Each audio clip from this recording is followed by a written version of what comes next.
Dear Esther, I have lost track of how long I have been here and how many visits I have made overall. Certainly the landmarks are now so familiar to me that I have to remind myself to actually see the forms and shapes in front of me. I could stumble blind across these rocks, the edges of these precipices, without fear of missing my step and plummeting down to sea. Besides, I have always considered that if one is to fall, it is critical to keep one's eyes firmly open.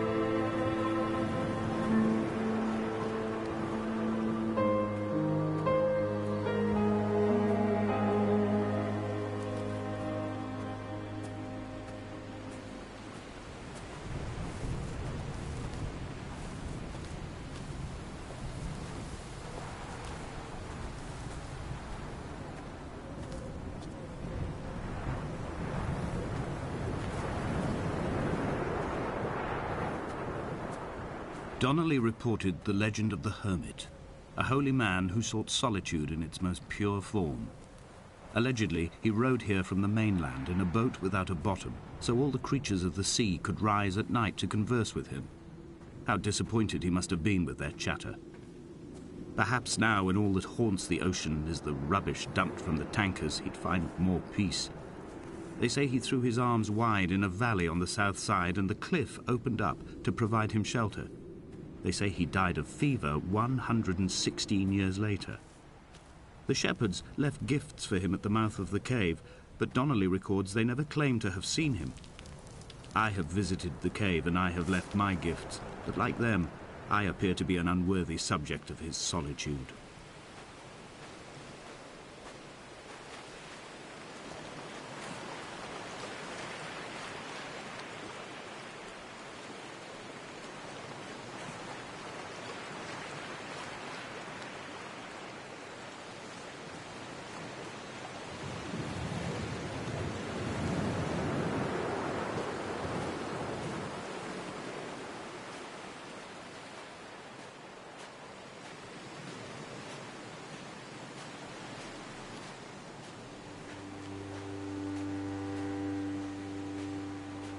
There was once talk of a wind farm out here, away from the rage and the intolerance of the masses.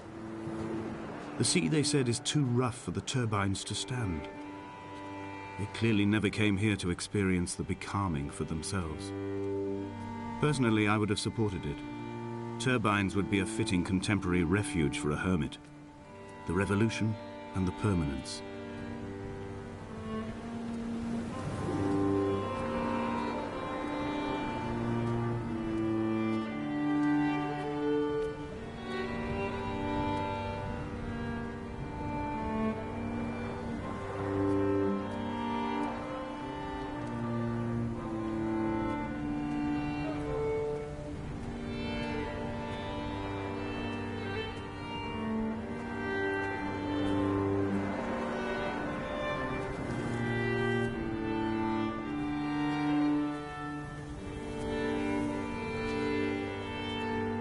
A wonderful sight. The moon cresting the junction between the cliff path and the stone circle. It cast a shadow of the ridge across the beach, all the world as if you had signed your name in untidy handwriting.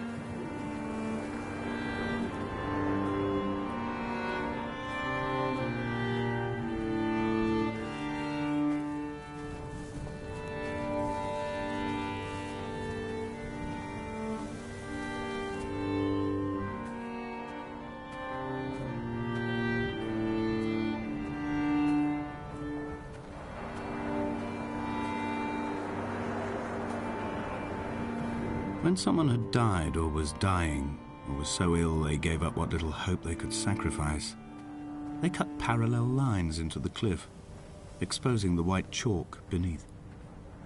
You could see them from the mainland or the fishing boats, and know to send aid or impose a cordon of protection, and wait a generation until Whatever pestilence stalked the cliff paths died along with its hosts. My lines are just for this: to keep any would-be rescuers at bay. The infection is not simply of the flesh.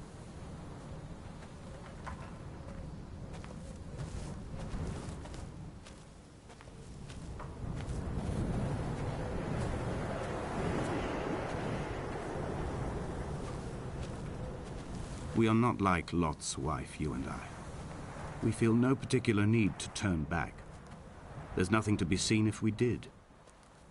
No tired old man parting the cliffs with his arms. No gifts or Bibles laid out on the sand for the taking. No tides turning or the shrieking gulls overhead. The bones of the hermit are no longer laid out for the taking. I have stolen them away to the guts of this island, where the passages all run to black, and where we can light each other's faces by their strange luminescence.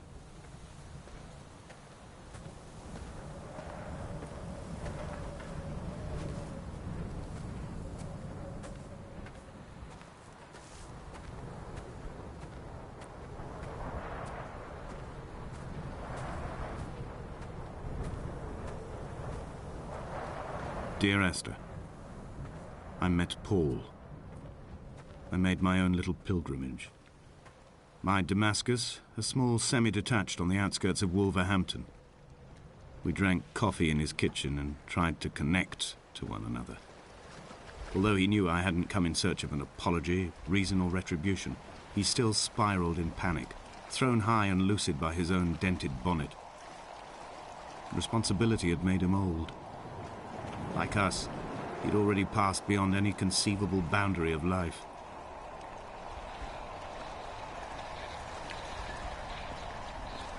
This hermit, this seer, this distant historian of bones and old bread, where did he vanish to? Why, asked the farmers. Why, asked Jakobsen. Why bother with your visions at all, if you're just to throw your arms up at the cliff and let it close in behind you and seal you into the belly of the island, a museum shut to all but the most devoted?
I've become convinced I am not alone here, even though I'm equally sure it is simply a delusion brought upon by circumstance.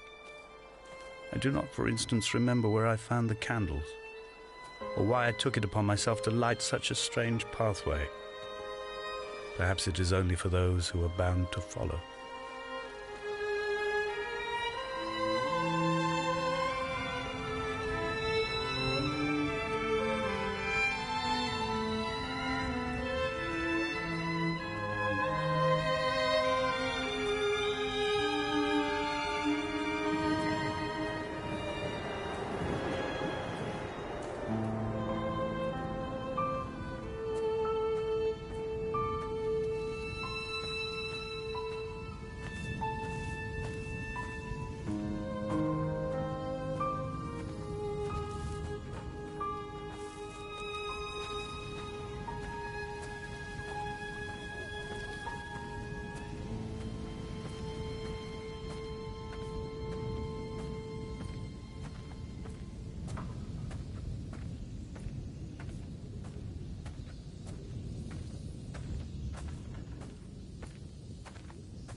Dear Esther, I have now driven the stretch of the M5 between Exeter and Bristol over 21 times.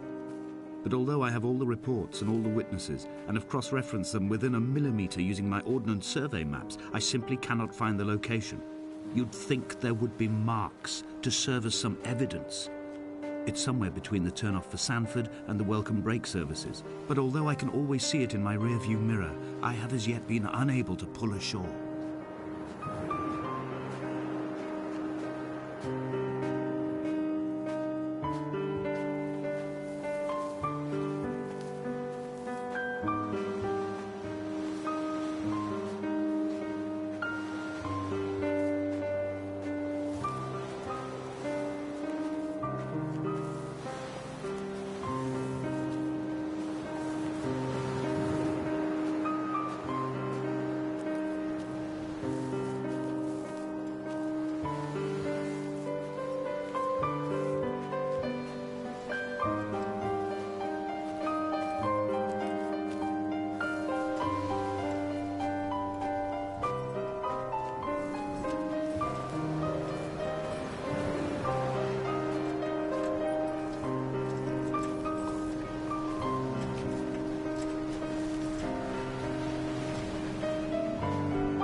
There must be a hole in the bottom of the boat.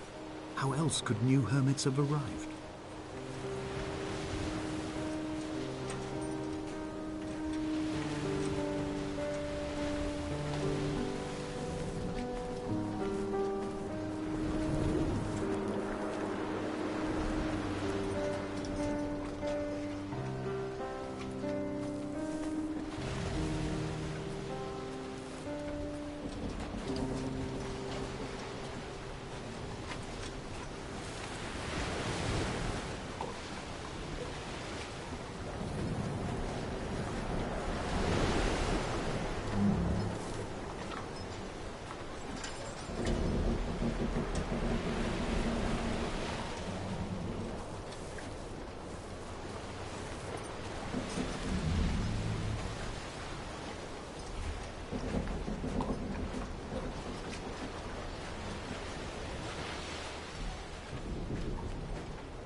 I've begun to wonder if Donnelly's voyage here was as prosaic as it was presented.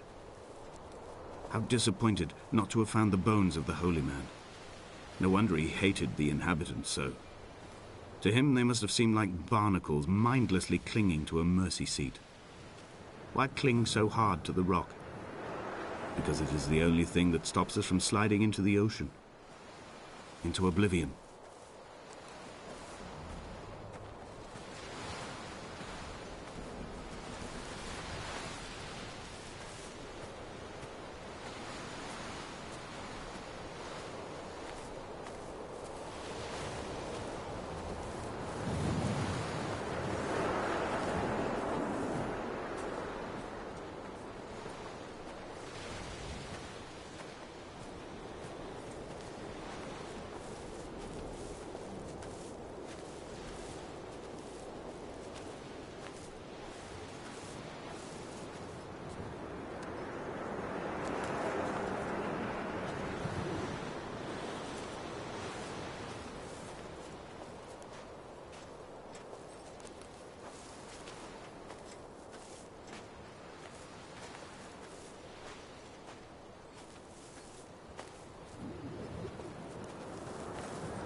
I had kidney stones, and you visited me in the hospital. After the operation, when I was still half submerged in anesthetic, your outline and your speech both blurred. Now my stones have grown into an island and made their escape, and you have been rendered opaque by the car of a drunk.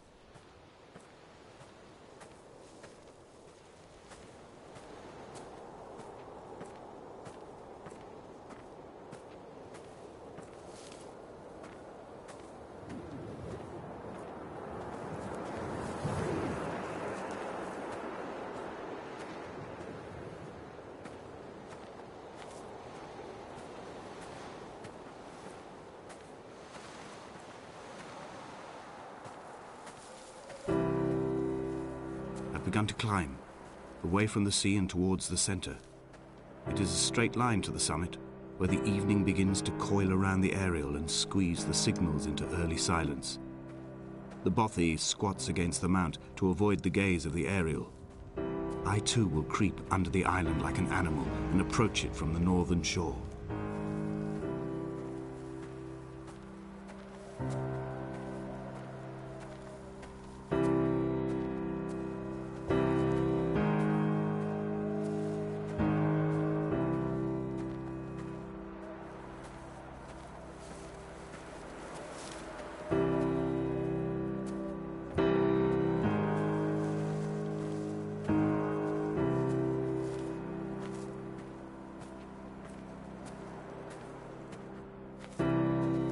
The bothy was constructed originally in the early 1700s. By then, shepherding had formalized into a career. The first habitual shepherd was a man called Jakobsen, from a lineage of migratory Scandinavians. He was not considered a man of breeding by the mainlanders. He came here every summer whilst building the bothy, hoping eventually that becoming a man of property would secure him a wife and a lineage. Donnelly records that it did not work. He caught some disease from his malcontented goats and died 2 years after completing it. There was no one to carve white lines into the cliff for him either.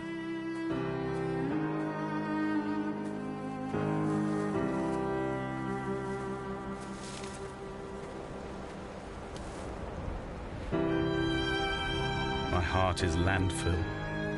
These false dawns waking into the still never light. I sweat for you in the small hours and wrap my blankets into a mass. I have always heard the waves break on these lost shores, always the gulls forgotten.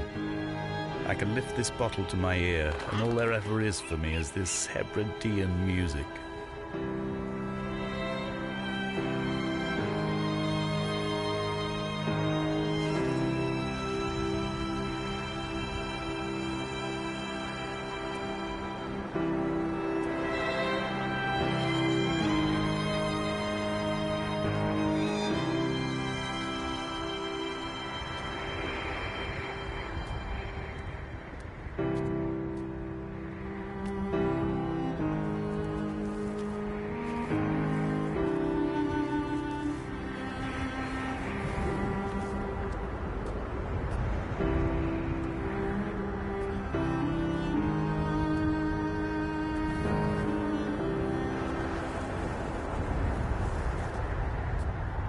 In a footnote, the editor comments that at this point, Donnelly was going insane as syphilis tore through his system like a drunk driver. He's not to be trusted. Many of his claims are unsubstantiated, and although he does paint a colourful picture, much of what he says may have been derived directly from his fever. But I've been here, and I know, as Donnelly did, that this place is always half imagined. Even the rocks and caves will shimmer and blur with the right eyes.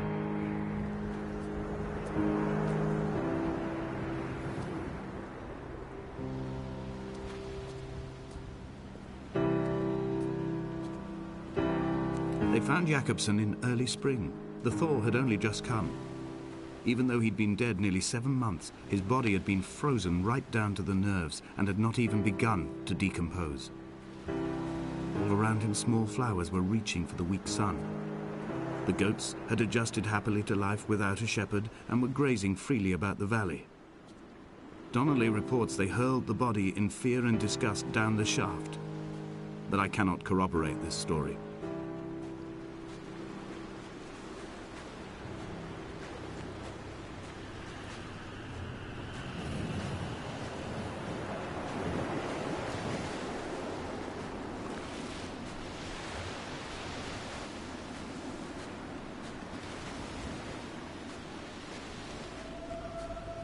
Climbing down to the caves, I slipped and fell and have injured my leg. I think the femur is broken. It is clearly infected. The skin has turned a bright, tight pink, and the pain is crashing in on waves, winter tides against my shoreline, drowning out the ache of my stones. I struggled back to the bothy to rest, but it has become clear that there is only one way this is likely to end. The medical supplies I looted from the trawler have suddenly found their purpose. They will keep me lucid for my final ascent.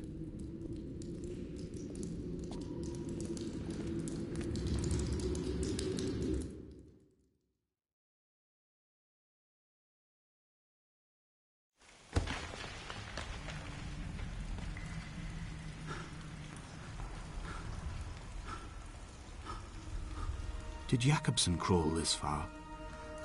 Can I identify the scratches his nails ruined into the rocks? Am I following him cell for cell, inch for inch? Why did he turn back on himself and not carry through to the ascent?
I first saw him sat by the side of the road.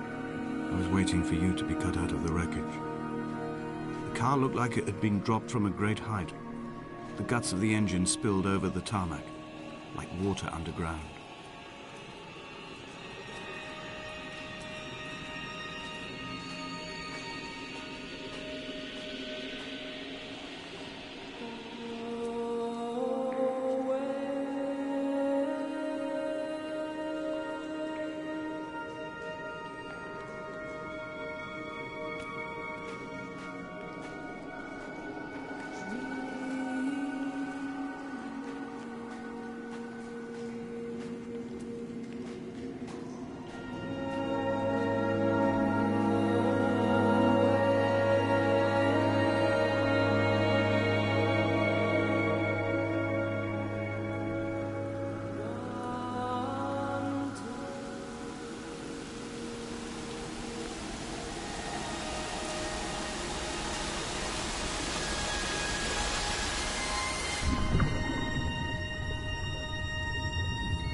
I am traveling through my own body, following the line of infection from the shattered femur towards the heart.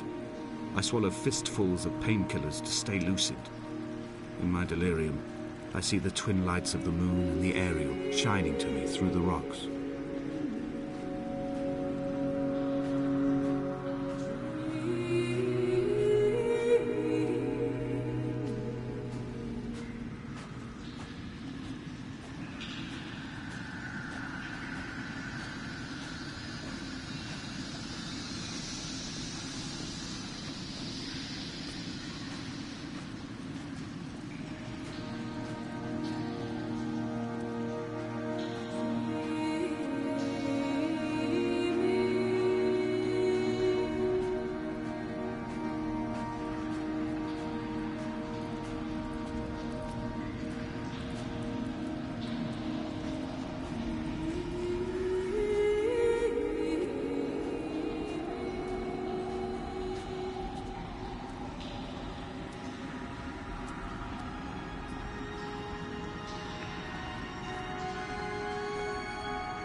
This is a drowned man's face, reflected in the moonlit waters. It can only be a dead shepherd who has come to drunk drive you home.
sat here and watched two jets carve parallel white lines into the sky. They charted their course, and I followed them for 21 minutes until they turned off near Sanford and were lost. If I were a gull, I would abandon my nest and join them. I would starve my brain of oxygen and suffer delusions of transcendence. I would tear the bottom from my boat and sail across the motorways until I reached this island once again.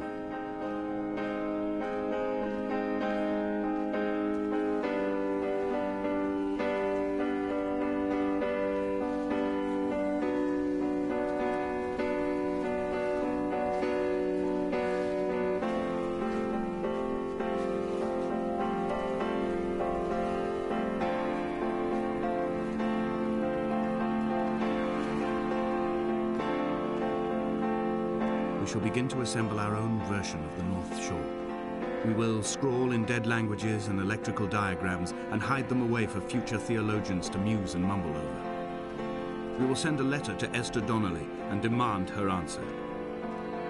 We will mix the paint with ashes and tarmac and the glow from our infections.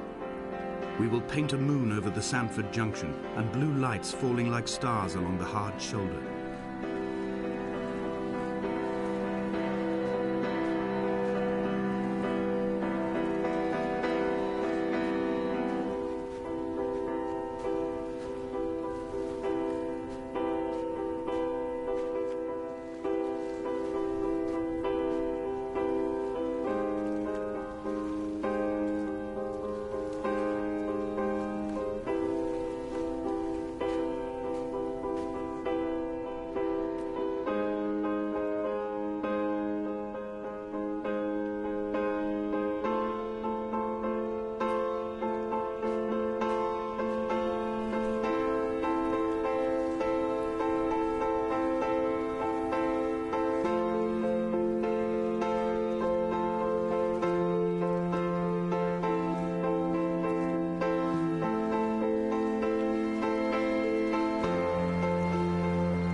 There were chemical diagrams on the posters on the walls on the waiting room. It seemed appropriate at the time. Still life abstractions of the processes which had already begun to break down your nerves and your muscles in the next room. I crammed diazepam as I once crammed for chemistry examinations. I am revising my options for a long and happy life.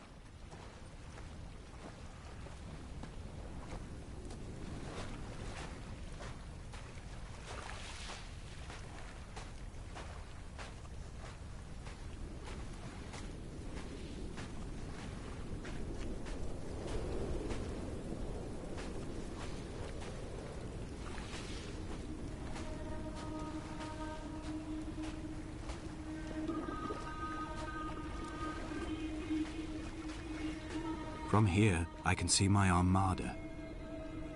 I collected all the letters I'd ever meant to send to you, if I'd have ever made it to the mainland, but had instead collected at the bottom of my rucksack, and I spread them out along the lost beach. Then I took each and every one, and I folded them into boats. I folded you into the creases, and then, as the sun was setting, I set the fleet to sail. Shattered into 21 pieces, I consigned you to the Atlantic, and I sat here until I'd watched all of you sink.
The pain in my leg sent me blind for a few minutes as I struggled up the cliff path. I swallowed another handful of painkillers, and now I feel almost lucid. The island around me has retreated to a hazed distance, whilst the moon appears to have descended into my palm to guide me. I can see a thick black line of infection reaching for my heart from the waistband of my trousers. Through the fugue, it's all the world like the path I have cut from the lowlands towards the aerial.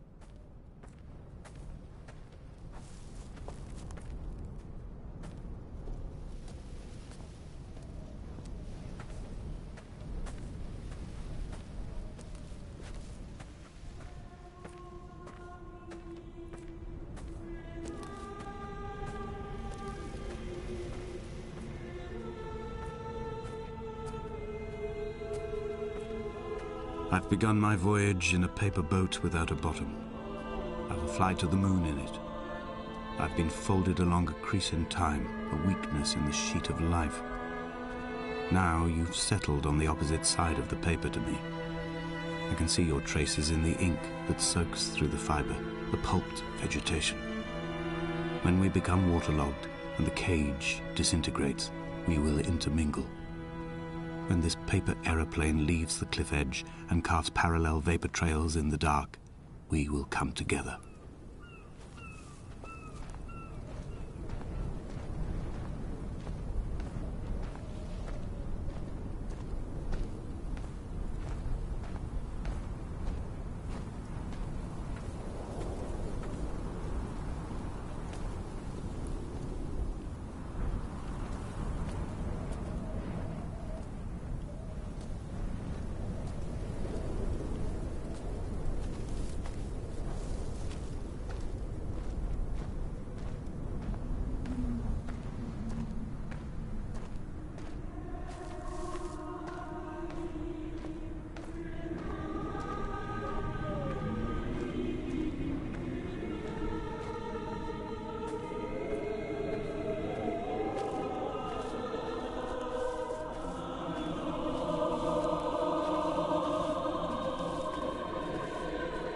If only Donnelly had experienced this, he would have realized he was his own shoreline, as am I. Just as I am becoming this island, so he became his syphilis, retreating into the burning synapses, the stones, the infection.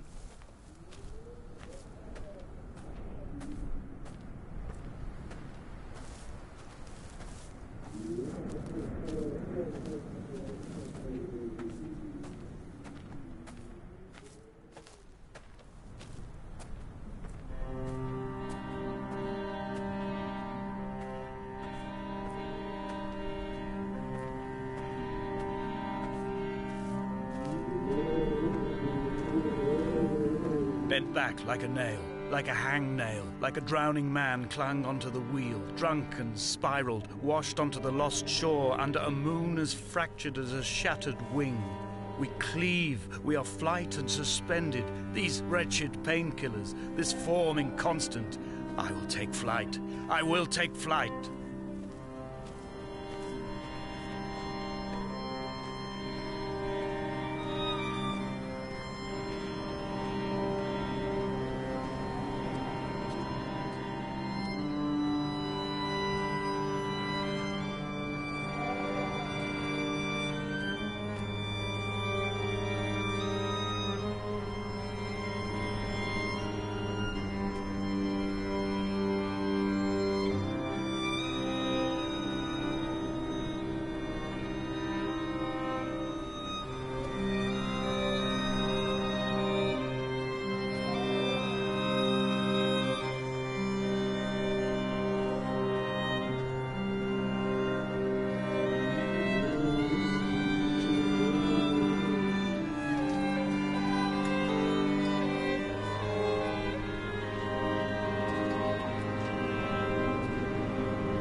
blind with panic, deaf with the roar of the caged traffic, heart stopped on the road to Damascus. Paul sat at the roadside, hunched up like a gull, like a bloody gull, as useless and as doomed as a syphilitic cartographer, a dying goat herd, an infected leg, a kidney stone, blocking the traffic bound for Sanford and Exeter.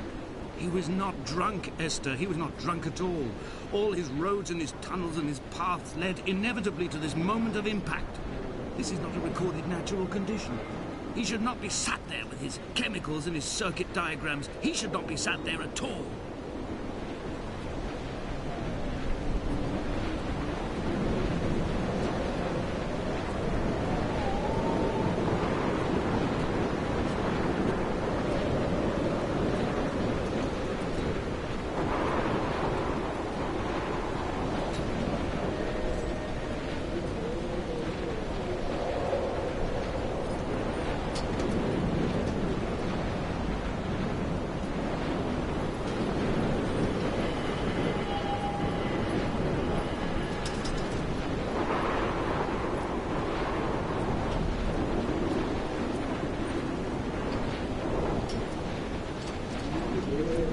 I have run out of places to climb. I will abandon this body and take to the air.